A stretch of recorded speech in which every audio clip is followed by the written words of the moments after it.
Ya, pergerakan memang sangat-sangat besar dan sangat fantastis seperti apa yang sempat kemarin kita kupas di dalam video Outlook Gold untuk hari Senin, di mana pergerakan sangat fantastis di sesi Asia, tapi mulai melempem kurang lebih tanda-tandanya sudah ada di sesi Eropa. Bahkan saat memasuki sesi Amerika, justru kita mendapati polanya adalah pola penurunan, atau kita sebutnya dengan koreksi, karena sama sekali tidak turun lebih jauh atau bahkan menyentuh kembali di bawah 1700.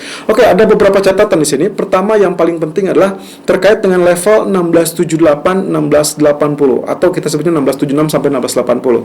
Ini adalah pola penurunan yang pernah terjadi di bulan Maret. Jadi kalau misalkan kemarin terjadi lagi sampai 1679, artinya dia kembali menguji areal support dan juga bisa dibilang level psikologis yang kita catat sebagai areal terendah sepanjang 2021. Walaupun 2021 kita belum selesai, jadi masih mungkin saja akan terjadi level terendah lagi.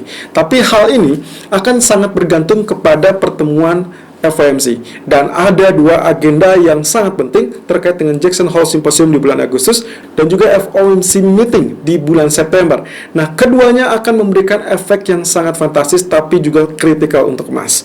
Oke, kita kupas terlebih dulu untuk pertemuan bulan Agustus Jackson Hole Symposium, di mana kemungkinannya data NFP kemarin itu akan menjadikan landasan untuk Fed bertindak.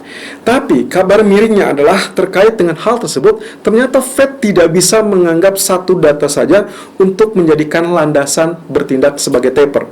Ya, artinya di sini kita masih tetap memerlukan data NFP berikutnya atau kurang lebih data sepanjang bulan Agustus ini untuk indikasi data NFP di bulan September. Dan ujung-ujungnya adalah pertemuan bulan September lah yang akan menjadi inisiasi apakah Fed akan mengumumkan terkait taper tersebut apa tidak.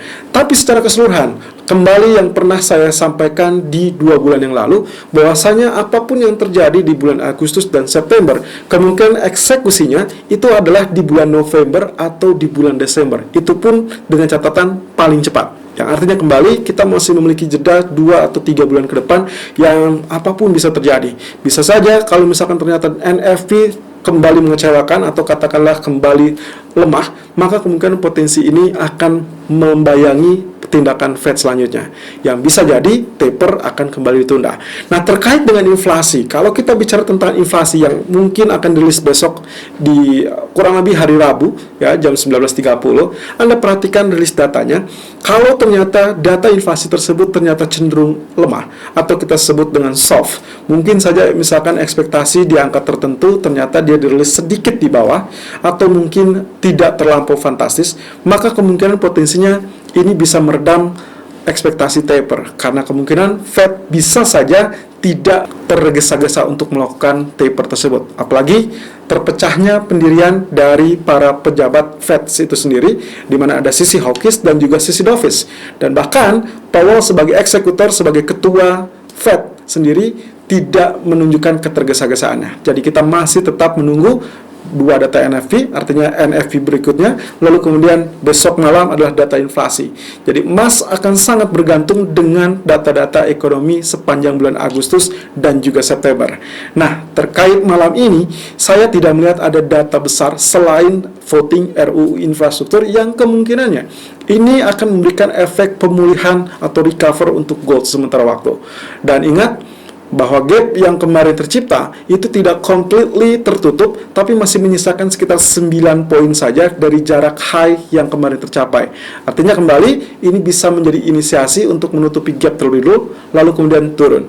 Tapi kalau misalkan Anda melihat ternyata kenaikan lebih tinggi, kurang lebih 1775, 1780, itulah indikasi bahwa sinyal bearish mulai melemah kembali. Dan ini juga menandakan bahwasanya kita belum dalam tahapan yang big bearish untuk gold.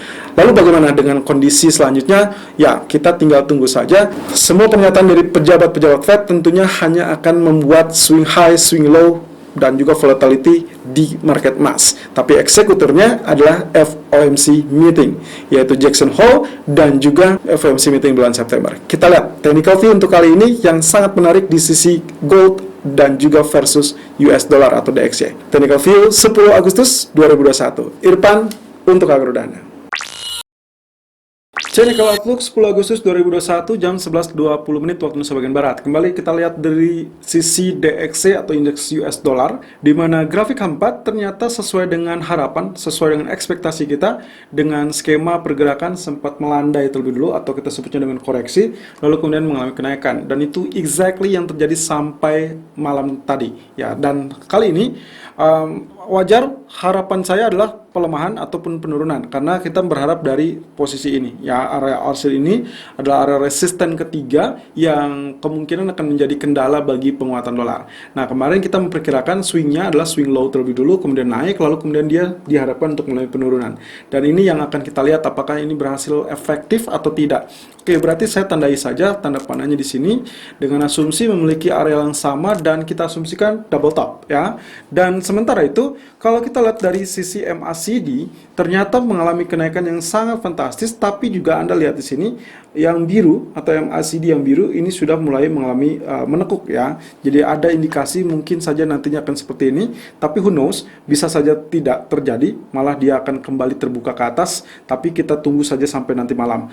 Nah, kembali dengan posisi dari grafik daily chartnya, kemarin kita juga sudah memperkirakan akan terjadi spike dari kondisi candlestick, lalu kemudian yang harus diwaspadai adalah area resisten yang dulunya sempat menjadi area support dari area rising wedge. Oke, saya perkecil seperti demikian.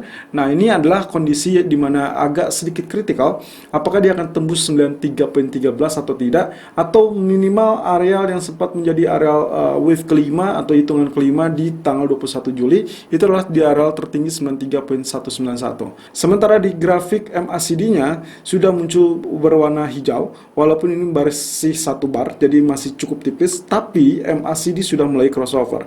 Nah, apakah ini pertanda akan terjadi kenaikan di malam hari lalu kemudian akhirnya membuat emas kembali terpuruk atau tidak? Ya, kita tetap masih belum bisa menyebutkan. Tapi kurang lebih secara sisi teknisnya sangat wajar dia spike terlebih dulu lalu kemudian nanti akan terkendala, dan ekspektasinya berarti kita akan mengharapkan penutupan persis dengan candlestick di tanggal 31 Maret 2001. Kemudian kalau kita lihat dari sisi treasury yield yang ternyata juga mengalami kenaikan, ini bergerak secara teratur, secara ritmenya adalah mirip dengan apa yang kita ekspektasikan kemarin, menembus neckline, tapi juga ada harapan rejection terjadi di area resisten ya. Area resisten cukup bagus dan saya rasa sangat wajar kalau nantinya di sini rejection lalu kemudian kalau misalkan candle kemarin ditutup dengan doji candle seperti ini berwarna biru, berarti kurang lebih copy paste-nya akan terjadi di hari ini, diharapkan terjadi, lalu kemudian dia membentuk warna merah. Di sisi H4 ternyata kenaikan kurang lebih mirip dengan ekspektasi kita juga, karena kita sudah lihat area panah hijau yang saya sempat gambarkan, berarti kita asumsikan bahwasannya dia masih akan menguji area resisten yang juga historical price dan berhimpitan dengan trendline biru.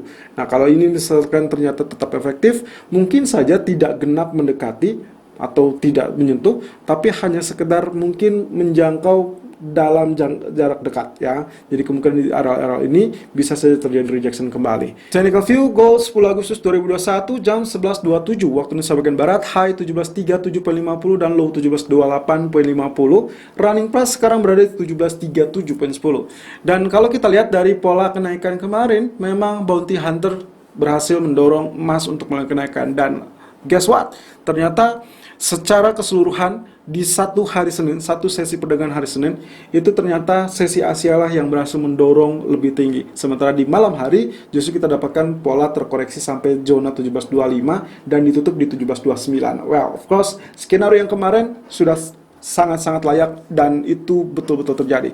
Apakah dia tertutup dengan gapnya? Sayangnya tidak secara total, kurang lebih menyisakan sekitar 9 poin saja untuk jarak yang ada di sini. Jadi kita masih tetap melihat bisa saja menyentuh area garis di 1754 atau bahkan area biru kembali di tes ya. Ini berarti di zona 1744, 1745. Kemudian yang paling penting adalah zona 76.4% Fibonacci retracement. Sebetulnya ini tidak umum, tapi ini bisa juga menjadi kendala. Kalau dilihat 1734 tadi pagi itu sempat mengalami mengalami kendala dan terhalangi untuk melakukan kenaikan. Dan bahkan dia sempat mondar-mandir kurang lebih teritori 1733 sampai 17.2 atau 17.31 lebih tepatnya. Nah, tapi kalau misalkan dilihat dari pergerakannya, apakah ini akan memberikan jaminan mutu bahwa dia akan mengalami kenaikan kembali? Saya rasa belum. Ya, saya rasa belum, dan kita masih akan tetap mengalami hambatan. Tapi setidaknya untuk hari ini, karena tidak ada atau relatif sepi data ekonomi dari AS, saya rasa ini bisa menjadi cikal bakal untuk mengalami kenaikan untuk menambahkan penutupan gap yang sebelumnya terjadi. Nah, lalu kemudian kalau kita kembali melihat dari grafik K4, ya Fibonacci retracement saya tidak hapus karena memang ukurannya atau yang saya ukur adalah dari pola high sampai titik low. Jadi saya ambil dari titik 1831.50 sampai 1679.50, dan kita sedang berada di teritori tengah, ya, di antara 23.6%, 38.2%, 50%, 61.8%. Dan ingat bahwasanya teritori ajaib, ya, golden number itu berada di tiga angka ini, 38.2, 50%, dan 61.8%. Artinya lagi, saya tetap mengingatkan kepada Anda, kalau ternyata saat Anda melihat video ini sudah mengalami kenaikan yang sangat fantastis, katakanlah minimum sampai area tertinggi kemarin di 1752, maka harap berhati-hati kemungkinan terjadinya double top. Atau yang paling elegan lagi adalah Anda perhatikan zona 50% dan 61.8%. Dengan catatan 50% ini masih area kuat, yang berarti pula selama dia tidak ditembus, maka kemungkinan potensi rejection masih bisa akan muncul. Artinya, kalau Anda lihat secara skematik yang pernah atau yang sempat kami share di video kemarin, saya mengharapkan swing low, kemudian nantinya swing high kembali, dan itu persis yang terjadi tadi malam. Dia betul-betul turun sampai 17.24, lalu kemudian dia naik kembali untuk pagi ini, maka kita harapkan dia equal dengan high kemarin, atau maksimum di 17.55. Atau mungkin saja hanya relatif tertahan di 17.37. Ya, persis yang Anda lihat sampai saat ini di jam 11.30 saat video saya rekam, itu berada di 17.37.50 area tertingginya. Lalu bagaimana kalau misalkan dia mengalami penurun? Ekspektasi kami sebetulnya penurunan tidak lebih dari 17.15. Artinya kembali, kalau ternyata terjadi penurunan di 17.15, mungkin saja nanti akan terjadi swing high kembali. Nah, terkait 61.8% berada di 1773.40. Ini sangat menarik. Bisa diasumsikan sebetulnya maksimum di area 61.8% nanti bisa diharapkan ini adalah zona sell. Jadi zona sell Anda itu sebetulnya di 50% dan 61.8% atau mendekati zona tersebut, mirip dengan yang terjadi kemarin, ya. Jadi dua alternatif ini Anda bisa gunakan. Atau maksimumnya di 1773. Tapi dengan catatan pula di atas 1773 atau di atas 61.8% berarti kita mengkonfirmasi bahwa tren bearish sudah mulai melemah kembali. Ya, jadi itulah sebabnya kalaupun Anda melakukan sell di 1773 atau 1760 atau bahkan 1752, maka stop loss yang paling optimal adalah di atas 1773. Berarti asumsi saya kalau dia berhasil melewati 1775 atau 1780, maka kita sudah mulai membuka diri untuk kembali ke dalam kondisi bullish. Kemudian di grafik H1-nya secara intraday polanya mirip sama, tapi saya mengambil titik high-nya di 1801.20 dan titik low tetap di 1679, dan artinya gap ini masih tetap kita usahakan untuk tertutup. Lalu kemudian swing high, swing low sudah tadi saya ceritakan, mirip dengan apa yang kemarin kita ekspektasikan, berarti 1740 di 50%, lalu kemudian 61.8% 1754. Artinya kembali ada harapan untuk mulai kenaikan sampai zona 1752 atau bahkan 1755 atau let's say 1758 maksimum di sini, ya, berarti menutupi gap. Kemudian nantinya dia akan mulai penurunan dan optimum juga di 1772. Jadi ini pola yang sama dengan grafik K4 tadi. So, hari ini saya mengincar zona buy kurang lebih di zona 1726 ataupun 1728 yang ternyata pagi tadi sudah mencapai teritori 1728.50. Artinya persis di zona buy yang saya inginkan. Kemudian TP pertamanya adalah 1734.00, itu pun sudah tercapai, dan TP kedua adalah 1740.30 yang masih menjadi pertanyaan.